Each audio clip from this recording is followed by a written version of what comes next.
Ξανά κοντά μας το μαύρο το φορεματάκι από ελαστική βισκόζη στα 15 ευρώ, όπου θέλετε πάρα πολλές κυρίες που φοράτε μαύρα, να το με καβαδούρα, μαύρο σκέτο φορεματάκι. Και έχει αυτά τα δύο κορδονάκια εδώ μπροστά, διακοσμητικά. Λαστιχάκι, κοίτα τώρα.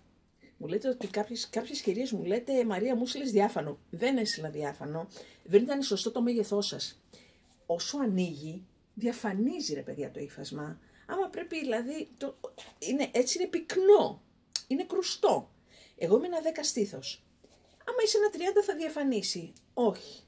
Θα το πάρετε εσείς που είστε μέχρι και ένα 20, ένα 25. Οκ.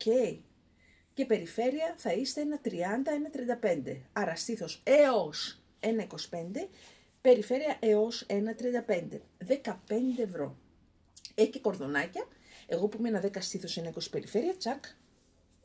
Θα το δέσω, θα το πάω εκεί, άμα θέλω. Αλλιώς το αφήνω. Με αυτό μπορείτε να πάτε και παρά έξω, έτσι. Ένα μαύρο φορεματάκι είναι. Θα το βάλουμε με ένα παιδιλάκι χαμηλό, θα πάμε για ένα καφεδάκι χαλαρό.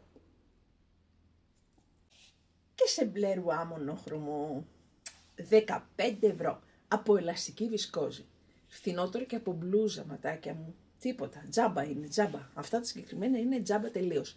Με λαστιχάκι, στήθος 1,20-1,25, το βλέπετε, περιφέρεια έως 1,35, έως 1,35. Άμα τσιτώσει, οκ, θα τα διαγράψει όλα, όχι. Έχει κορδονάκια, άμα θέλουμε, και έχουμε μικρότερες διαστάσεις. Αλλά αυτό είναι έτσι ρε παιδί μου. Ριχτό φορεματάκι, να βροσιζόμαστε. 15 ευρώ μόνο.